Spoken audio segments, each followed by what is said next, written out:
Good morning students. Chapter number 7માં આપણે last time ચાક ગતિ માટે જરૂરી એવી રાશિ ટોર્કની ચર્ચા કરી હતી. આજના લેક્ચરમાં આપણે ચાક ગતિ સાથે સંકળાયેલી એવી એક બીજી રાશિ જેને કહેવામાં આવે કોણીય વેગમાન એની ચર્ચા કરવાની છે.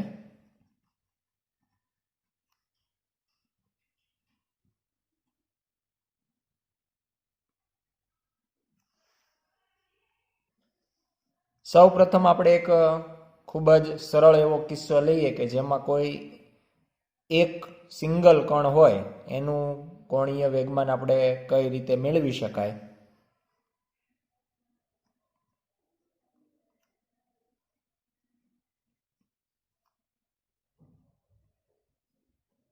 એટલે કોઈ પદાર્થનો આપણે એક કણ ધ્યાનમાં લઈએ અને એના માટે કોણીય વેગમાન મેળવીએ.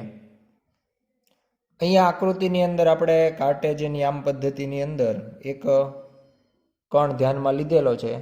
પી કણ છે જેનું દળ સ્મોલ એમ જેટલું છે, જે પણ આપણે આકૃતિની અંદર દર્શાવેલ છે. આ ઉપરાંત એ કોઈ નિશ્ચિત દિશાની અંદર પોતે કંઈક વેગથી ગતિ કરે છે, જેને આપણે આકૃતિમાં વી સદિશ વડે દર્શાવેલ છે. તો અહીંયા આપણને આ પ્રમાણે મળશે. હવે આપણે ઉગમ બિંદુની સાપેક્ષે પી બિંદુનો જે સ્થાન સદિશ છે એ દર્શાવી દઈએ. આકૃતિમાં આપણે પી બિંદુનો સ્થાન સદિશ ઉગમ બિંદુની સાપેક્ષે દર્શાવી દીધો, જેને આપણે આર સદિશ વડે લખશું. પી કણ માટે આપણે વાત કરીએ તો તમે એનું રેખીય વેગમાન છે એ સ્મોલ પી સદિશ વડે દર્શાવીએ તો એ એમ વી જેટલું થશે. સદિશ રાશિ છે અને એની રેખીય વેગમાનની દિશા જે દિશામાં એનો રેખીય વેગ હશે એ જ દિશામાં હશે. રેખીય વેગ આપણે અહીંયા સ્પષ્ટ તીર વડે દર્શાવેલ છે, એટલે આ જે દિશા રેખીય વેગની છે એ જ દિશા એના રેખીય વેગમાનની પણ થશે અને મૂલ્ય એમ ઇન્ટુ વી જેટલું થશે, જે આપણે અહીંયા સાથે સાથે આકૃતિમાં જ દર્શાવી દઈએ. તો પી સદિશ બરાબર એમ વી સદિશ. આ પ્રમાણે આપણે એનું રેખીય વેગમાન છે એ લખી શકીએ. અહીંયા હવે જો આપણે વાત કરીએ કે રેખીય વેગમાન અને જે અહીંયા આપણે સ્થાન સદિશ દોર્યો છે પી બિંદુનો આર, તો આ બંને વચ્ચેના કોણની વાત કરીએ તો આરની જે દિશા છે એને આગળની દિશામાં લંબાવીએ તો આ પ્રમાણે આર જે છે એની મૂળ દિશા મળે. અને અહીંયા જોઈ શકાય કે વેગમાન રેખીય વેગમાનની દિશા પી બિંદુએ આપણે દર્શાવેલી છે. બંને વચ્ચેનો જે કોણ છે એ આપણે અહીંયા દર્શાવી શકાય થીટા વડે. એટલે અહીંયા આપણે બંને વચ્ચેનો જે કોણ છે એને થીટા વડે દર્શાવી દીધેલ છે. આ બધી માહિતી ઉપરથી હવે આપણે કણના કોણીય વેગમાનની વ્યાખ્યા આપી શકાય. અને વ્યાખ્યા આપણે નીચે મુજબ આપી શકીએ કે આર સદિશ અને પી સદિશના સદિશ ગુણાકારને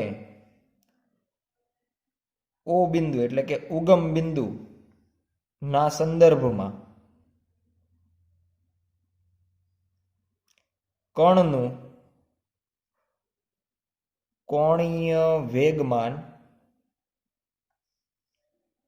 જેની સંજ્ઞા સ્મોલ એલ અથવા તો કેપિટલ એલ તરીકે લેતા હોઈએ કહે છે. સમીકરણ સ્વરૂપે જો રજૂઆત કરીએ તો એલ સદિશ કોણીય વેગમાન સદિશ બરાબર આર સદિશ ક્રોસ પી સદિશ. આ મુજબ આપણે સમીકરણ દ્વારા પણ કણનું કોણીય વેગમાન છે એ દર્શાવી શકીએ. કોણીય વેગમાન જે છે એ સદિશ રાશિ છે અને સદિશ રાશિ હોય તો એના માટે આપણે ક્રોસ ગુણાકાર સદિશ ગુણાકાર હોય એટલે દિશા મેળવવા જમણા હાથના સ્ક્રૂનો નિયમ વાપરી શકાય,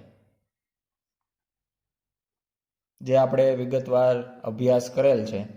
જો મૂલ્યની વાત કરીએ, ખરેખર સદિશ સ્વરૂપ છે તો આપણે આ રીતે પણ લખી શકાય કે એલ સદિશ is equal to R P sine theta N caret. જમણા હાથના સ્ક્રૂના નિયમ મુજબ જે દિશા આવશે એ દિશામાંનો એકમ સદિશ અહીંયા આપણે લખતા હોય. જો મૂલ્ય લખીએ તો L is equal to R P sine theta થશે. અને આ જે છે એને આપણે મૂલ્ય સ્વરૂપે જ છે, આ સદિશ છે. જ્યારે અહીંયા માત્ર મૂલ્યની વાત થાય છે તો મૂલ્ય જે છે આપણે રીઅરેન્જ કરી શકતા હોય, તો એના માટે આપણે પીને આગળ લઈ લઈએ અને આરને પાછળ લઈ લઈએ અને આર સાઇન થીટા સાથે રાખીએ. તો આકૃતિમાંથી આર સાઇન થીટા જે છે આપણે મેળવી શકીએ. આર સાઇન થીટા મેળવવા માટે આપણે જે રેખીય વેગમાન છે એની કાર્યરેખા લઈએ, જે રેખીય વેગમાનની દિશા આપણે દર્શાવી છે એની કાર્યરેખા લઈએ, એટલે એને જો પાછળ તરફની દિશામાં લંબાવવામાં આવે તો એ આપણે તૂટક રેખા વડે આકૃતિમાં દર્શાવ્યા મુજબ કાર્યરેખા દર્શાવી શકાય.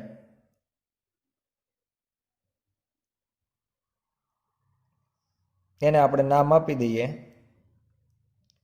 પી ની કાર્યરેખા, એટલે રેખીય વેગમાનની કાર્યરેખા. આ જ મુજબની ગણતરી આપણે આ જ મુજબની આકૃતિ ટોર્કમાં પણ દર્શાવેલ છે. એ મુજબ જ આપણે અહીંયા કોણીય વેગમાન માટે પણ ગણતરી કરી રહ્યા છીએ. અને હવે ઓ બિંદુના સંદર્ભમાં આપણે જે વાત કરીએ છીએ, તો ઓ બિંદુથી આ પીની જે કાર્યરેખા છે એના ઉપર જો એક લંબ દોરી દેવામાં આવે, જે આકૃતિમાં આપણે આ મુજબ દોરી શકીએ,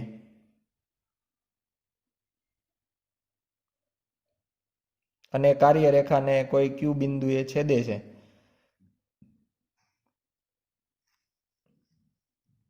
તો હવે આપણી પાસે આકૃતિમાં ઓ પી ક્યુ એવો એક ત્રિકોણ બની જશે. અને જો આર અને પી વચ્ચેનો કોણ થીટા હોય તો માપ ખૂણો પી જે છે ત્રિકોણની અંદર એ પણ થીટા થશે.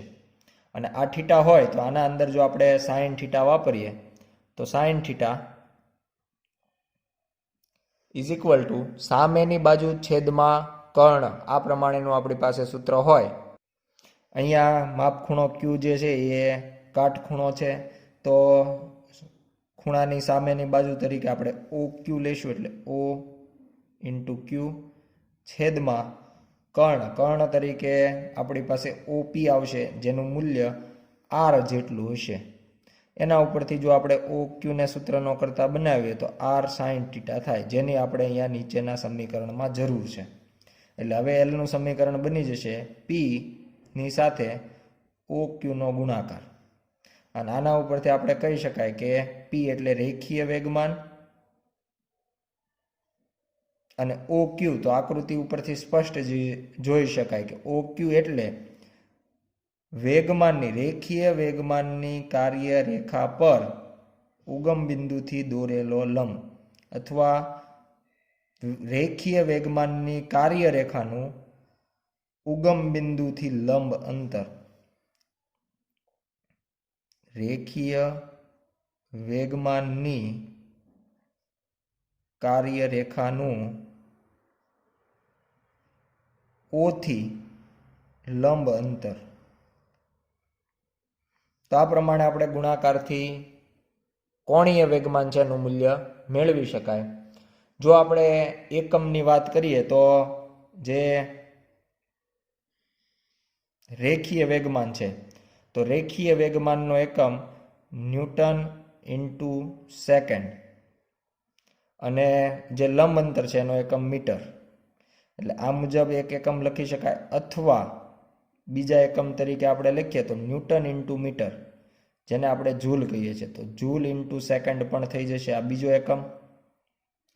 અથવા જો એસઆઈ એકમની વાત કરવામાં આવે, ન્યૂટન, જૂલ આ બધા જે વૈજ્ઞાનિકના નામ છે, પણ એસઆઈ એકમ લેવામાં આવે તો અહીંયા આપણે ન્યૂટનને જુદું પાડી દઈએ કેજી ઇન્ટુ મીટર પર સેકન્ડ સ્ક્વેર. તો એ મુજબ આપણને કેજી ઇન્ટુ મીટર સ્ક્વેર પર સેકન્ડ આ જે છે ને આપણે એસઆઈ એકમ તરીકે લઈ શકાય. આના ઉપરથી જો પારિમાણિક સૂત્ર બનાવીએ તો પારિમાણિક સૂત્ર આપણને મળશે m1 L2 T-1. તો આ પ્રમાણે પારિમાણિક સૂત્ર જે છે એ પણ આપણે દર્શાવી શકાય. મહત્વની બે બાબત આપણે યાદ રાખવાની થાય, જે ટોર્કમાં પણ આપણે યાદ રાખી હતી, કે પહેલી બાબત, દિશા મેળવવા માટે આપણે જમણા હાથના સ્ક્રૂના નિયમનો ઉપયોગ કરવો પડે. આ પહેલી બાબત યાદ રાખવાની છે.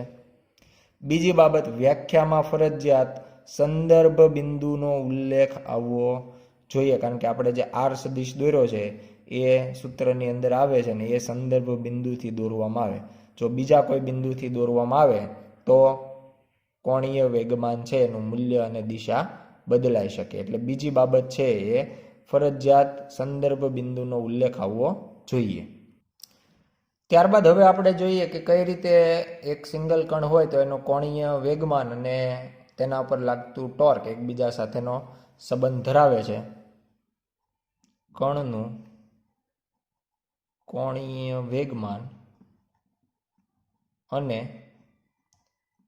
તેના પર લાગતું ટોર્ક એ બંને વચ્ચેનો સંબંધ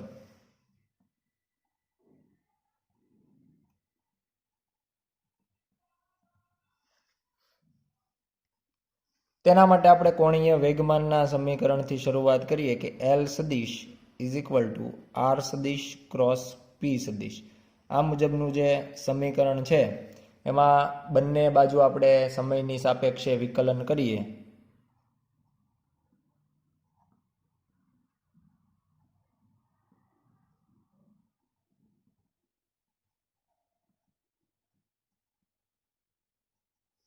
તો ડાબી બાજુ લખાશે ડી એલ સદિશ by DT is equal to, જમણી બાજુ આપણી પાસે બે રાશિઓ છે આર અને પી. જ્યારે આપણે કણ માટે વાત કરતા હશું ત્યારે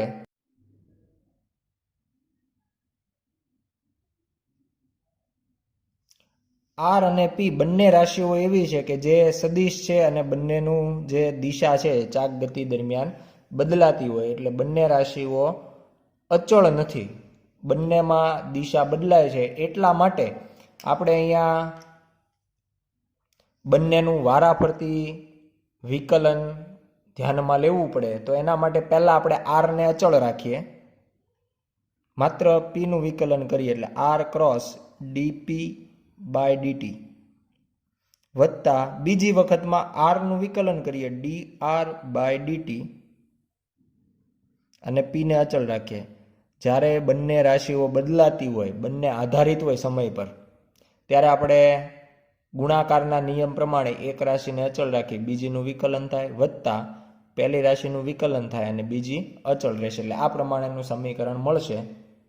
અહીંયા જમણી તરફ આપણને જે બે વિકલનના સ્વરૂપમાં રાશિઓ મળે છે તો એના માટે આપણે પહેલી જે રાશિ છે ડીપી બાય ડીટી, જે આપણને ન્યૂટનની ગતિનો બીજો નિયમ પણ આપે છે, જેને આપણે કહીએ છીએ એફ સદિશ બળ, વેગમાનના ફેરફારનો સમય દર બળનું મૂલ્ય આપે. ઉપરાંત ડી આર બાય ડીટી, તો ડી આર એટલે સ્થાનાંતર સદિશ છે અને સમયની સાપેક્ષે વિકલન એટલે આપણને વેગ સદિશ આપે. એટલે આ પ્રમાણે આપણને બે સદિશ મળશે અને હવે આ બે કિંમતો આપણે સમીકરણમાં મૂકી દઈએ તો ડી એલ સદિશ upon DT is equal to R સદિશ ક્રોસ એફ સદિશ વત્તા વી સદિશ ક્રોસ પી સદિશ. આ પ્રમાણેનું આપણને આખું સમીકરણ મળશે. પરંતુ અહીંયા આપણી પાસે જે બીજું પદ મળે છે વી ક્રોસ પી, એના માટે આપણે એવું લખી શકાય કે વી સદિશ ક્રોસ પી એટલે વેગમાન. તો વેગમાન માટે એમ ઇન્ટુ વી સદિશ લખી શકાય. તો વી ક્રોસ વી જે સદિશ રાશિઓ છે એને ગુણાકાર ધ્યાનમાં લઈએ તો આ બંનેની દિશા તો એક જ હોવાની ને એક દિશામાંના સદિશ વચ્ચે જો ક્રોસ ગુણાકાર થાય તો એ આપણને હંમેશા શૂન્ય મળે. તો એના માટે આપણને બીજું જે પદ છે એનો જવાબ શૂન્ય મળે. એટલે હવે આપણે લખી શકાય કે ડીએલ સદિશ by DT is equal to માત્ર આર ક્રોસ એફ ધ્યાનમાં લેવાનું રહેશે. અને આપણે જાણીએ છીએ કે આર ક્રોસ એફ જેને કહેવાય ટોર્ક, ટાઉ સદિશ. એટલે આ મુજબ આપણને DL by DT is equal to tau સદિશ ટોર્ક મળે. એટલે જ્યારે આપણે કોણીય વેગમાનનું વિકલન કરીએ, કોણીય વેગમાનનું સમયની સાપેક્ષે વિકલન એ આપણને ટોર્ક આપે, જેને આપણે શબ્દોના સ્વરૂપમાં નીચે મુજબ લખી શકાય. કોણીય વેગમાનના ફેરફારનો સમય દર ટોર્ક બરાબર હોય. આને આપણે ન્યૂટનના ગતિના બીજા નિયમ સાથે સામ્યતા ધરાવતો શબ્દો છે એવું કહી શકાય, કારણ કે ત્યાં આપણે રેખીય વેગમાનની વાત કરતા હતા અને બળ જે આપણે અહીંયા સમીકરણ લખેલ છે તો એ રેખીય ગતિ માટેનું હતું. એવું કહી શકાય કે રેખીય વેગમાનના સમય ફેરફારનો સમય દર બળ બરાબર હોય. તો એ આપણને આ અને એના માટે ચાક ગતિ માટે આપણે રેખીયની જગ્યાએ કોણીય આવી જશે અને બળની જગ્યાએ ટોર્ક આવી જશે. હવે જો આપણે વાત કરીએ કોઈ મોટા તંત્રની, કે તંત્રની અંદર ઘણા બધા કણ આવેલા હોય અને એના માટે જો આપણે આવો સંબંધ મેળવવો હોય તો એમાં ઘણા બધા કણ છે, બધાનું પોતપોતાનું કંઈક કોણીય વેગમાન હશે. અનુક્રમે લખીએ તો પહેલા કણ માટે L1, બીજા માટે L2, ત્રીજા માટે L3, આવા ઘણા બધા, અને છેલ્લા માટે Ln. સદિશ રાશિ છે એટલે આપણે સદિશ સ્વરૂપે જ બતાવીએ.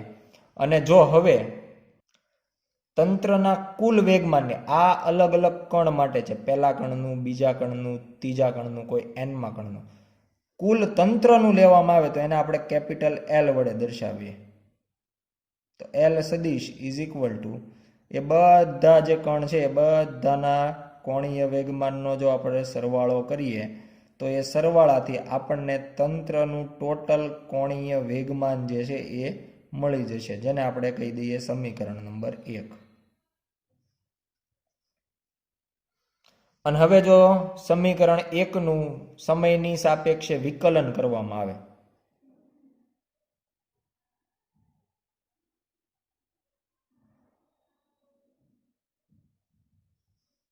તો અહીંયા થઈ જશે dl/dt. ત્યાં કેપિટલ L, કારણ કે તંત્રનું ટોટલ કુલ છે. પહેલા કણ માટે લખાશે dl1/dt, બીજા કણ માટે લખાશે dl2/dt, ત્રીજા માટે, ચોથા માટે, ક્રમિક n માટે dln/dt. અને હમણાં જ આપણે જોયું એક સિંગલ કણ માટે જો લેવામાં આવે તો એના માટે 1 હોય તો અહીંયા એના ઉપર જે ટોર્ક પ્રવર્તે છે એ ટોર્ક 1 થઈ જાય. આપણે આ સિંગલ કણની જે વાત કરી તો એમાં પહેલા કણનું જો અહીંયા કોણીય વેગમાન હોય તો પહેલા કણનું ટોર્ક મળે, બીજા કણનું હોય તો બીજાનું મળે. એ જ પ્રમાણે હવે આપણે લખી શકાય dl1/dt એટલે એ આપણને પહેલાનું ટોર્ક આપશે, જેને આપણે τ1 કહીશું. dl2/dt એને τ2 કહી દઈશું, અપ ટુ τn.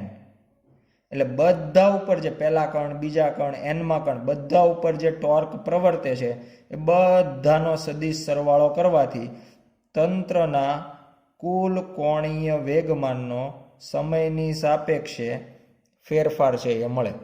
અને બધા ટોર્કનો આપણે જ્યારે સરવાળો કરતા હોય તો એ તંત્ર પર લાગતું કુલ ટોર્ક આપે, જેને આપણે ટાઉ સદિશ વડે, એટલે આ બધાનો જે સદિશ સરવાળો છે એ તંત્ર પર પ્રવર્તતું કુલ ટોર્ક આપે. એટલે એના માટે પણ જેમ અહીંયા આપણને એક સિંગલ કણ માટે જે સંબંધ મળતો હતો એ આખા તંત્ર માટે મળે, dl સદિશ/dt ઇઝ ઇક્વલ ટુ τ, જે આપણને ન્યૂટનના ગતિના બીજા નિયમના શબ્દો જે છે એ લખી શકાય એના ઉપરથી. જેમ અહીંયા આપણે એક કણ માટે જે સંબંધ લખ્યો છે એવું અહીંયા આપણે તંત્ર માટે લખી શકાય કે કણોના તંત્રના કોણીય વેગમાનના સમય દર, કણોના તંત્રના કોણીય વેગમાનના સમય દર તેના ઉપર પ્રવર્તતા કુલ ટોર્ક બરાબર હોય છે, જેને આપણે ન્યૂટનની ગતિનો બીજો નિયમ ચાક ગતિ માટે કહી શકીએ. હવે આપણે તંત્ર તરીકે કોઈ દ્રઢ પદાર્થનો વિચાર કરીએ તો દ્રઢ પદાર્થ માટે અથવા તો દ્રઢ પદાર્થનું કોણીય વેગમાન.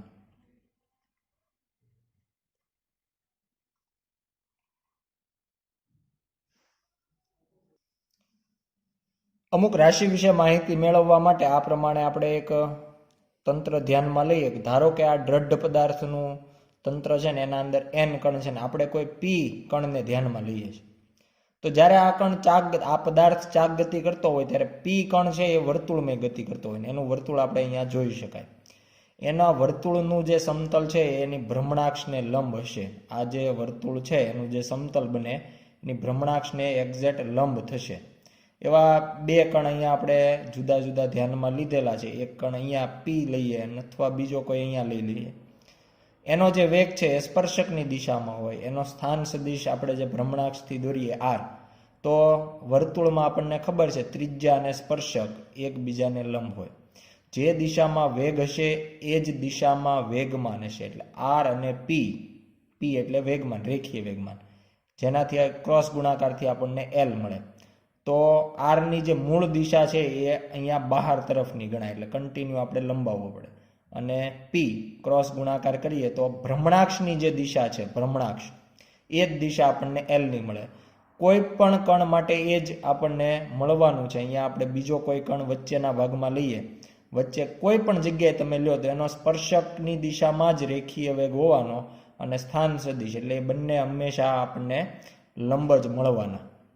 તો દ્રઢ પદાર્થ છે એ n કણનું તંત્ર આપણે બનેલું ધારી લઈએ અને એના અંદર હવે આપણે કુલ કોણીય વેગમાન માટે જો સમીકરણ લખીએ તો L સદિશ ઇઝ ઇક્વલ ટુ L1 સદિશ વત્તા L2 સદિશ અપ ટુ Ln સદિશ. જેટલા પણ કણ છે બધાના પોતપોતાના કોણીય વેગમાનનો સદિશ સરવાળો કરવાથી તંત્રનું કુલ કોણીય વેગમાન મળશે. હવે જો આપણે મૂળ સૂત્ર વાપરીએ Lનું વ્યાખ્યા મુજબનું, તો પહેલા કણ માટે એનો જે સ્થાન સદિશ છે r1 સદિશ, એનું પોતાનું જે રેખીય વેગમાન છે એ p1 સદિશ. આ જ પ્રમાણે જો બીજા માટે લખીએ તો r2 સદિશ ક્રોસ p2 સદિશ.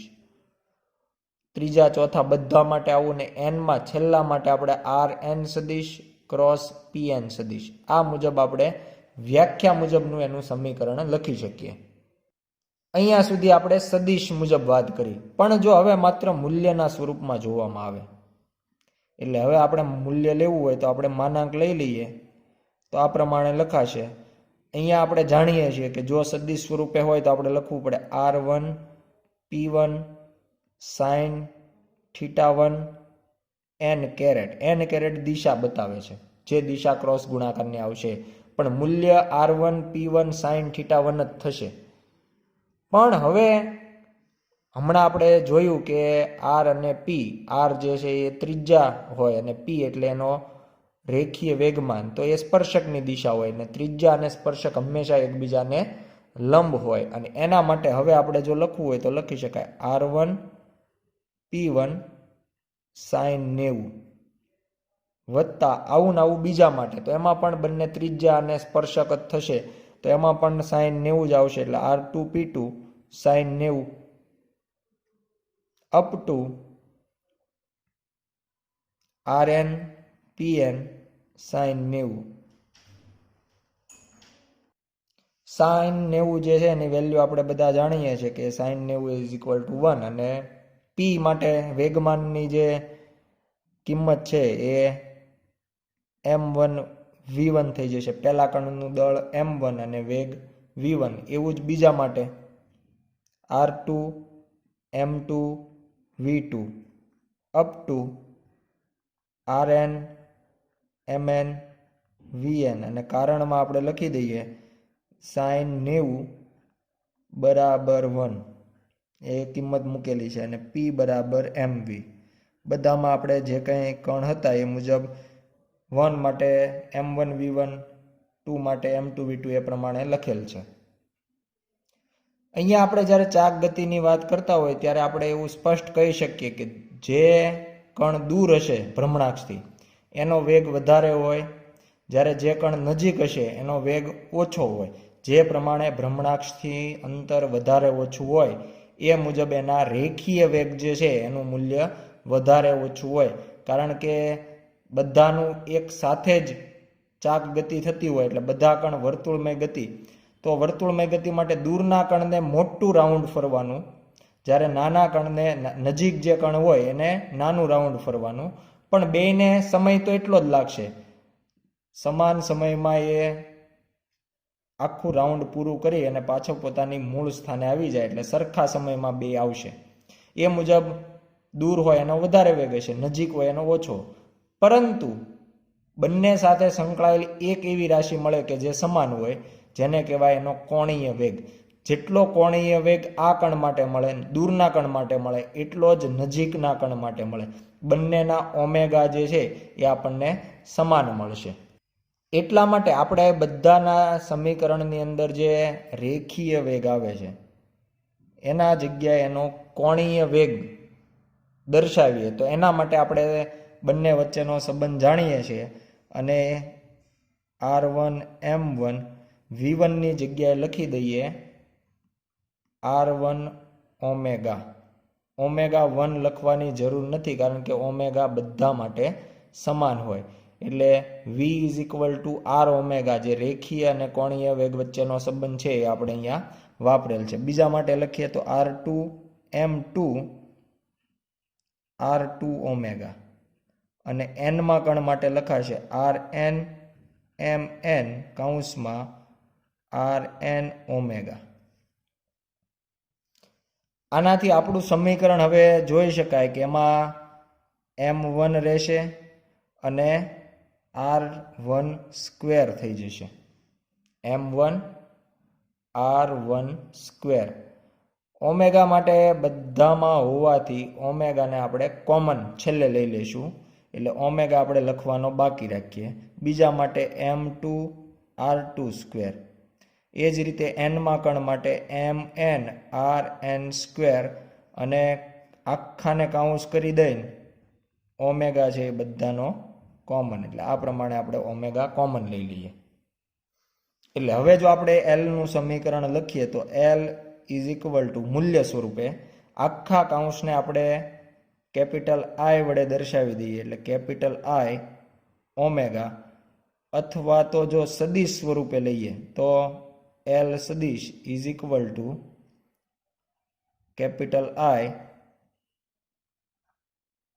ઓમેગા સદિશ. અહીંયા આપણે જે કેપિટલ આઈ વડે જે રાશિ દર્શાવેલ છે, તો કેપિટલ આઈ ને કહેવાય પદાર્થની જડત્વની ચાક માત્રા. અને એનું સમીકરણ આપણે અહીંયા દર્શાવેલ છે M1 R1 સ્ક્વેર વત્તા M2 R2 square up to Mn Rn square. બધાનો સરવાળો જ કરવાનો છે, તો આપણે એને સમેશનના સ્વરૂપમાં પણ લખી શકાય M I R I square, જ્યાં આઈની વેલ્યુ 1 થી n સુધીની લેવાની. એટલે આ મુજબ આપણે સમેશનના સ્વરૂપમાં પણ જે સરવાળો છે એને ટૂંકમાં આ રીતે પણ આપણે લખી શકાય, જેને કહેવાય જડત્વની ચાક માત્રા.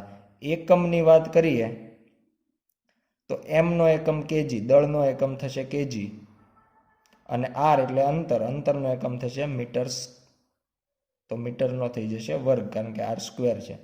કેજી ઇન્ટુ મીટર સ્ક્વેર એનો એકમ થશે.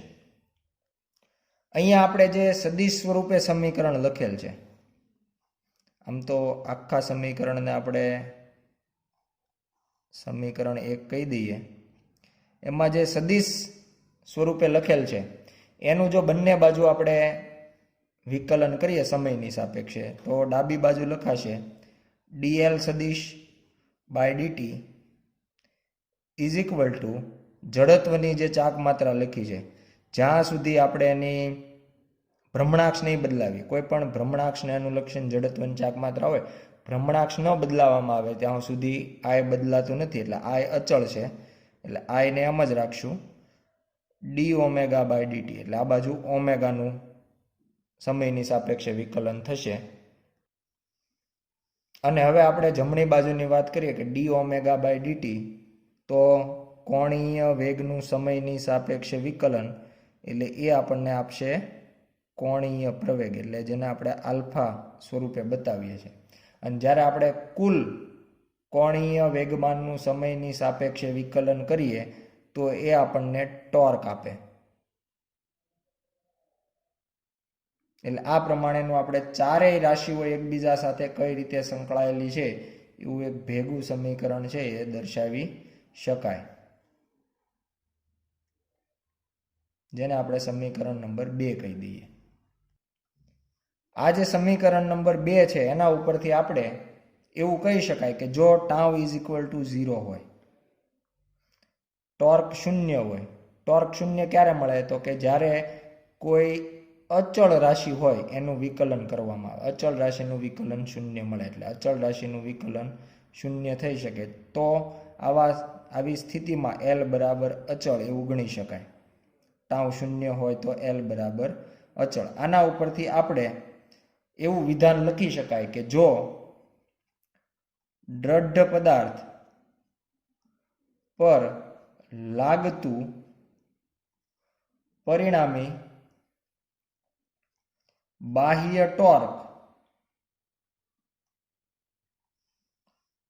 0 હોય તો તે દ્રઢ પદાર્થનું કોણીય વેગમાન અચળ રહે અથવા તો અચળ હોય છે. આ જે વિધાન આપણે અહીંયા નીચે દર્શાવેલ છે એને કહેવાય કોણીય વેગમાન સંરક્ષણનો નિયમ. જે પ્રમાણે રેખીય વેગમાન સંરક્ષણનો નિયમ આવે એ જ પ્રમાણે આપણે અહીંયા કોણીય વેગમાન સંરક્ષણનો નિયમ દર્શાવેલ છે. જો દ્રઢ પદાર્થ પર લાગતું પરિણામી બાહ્ય ટોર્ક 0 હોય તો તે દ્રઢ પદાર્થનું કોણીય વેગમાન અચળ રહે છે. અહીંયા જે સમીકરણ નંબર 2 છે એને જો આપણે રેખીય રાશિઓ સાથે સંકળાવીએ તો રેખીયમાં પણ આ ટાઈપનું એક સમીકરણ મળે, જેમાં હોય DP by DT is equal to M DV by DT is equal to M A is equal to F. F is equal to M A.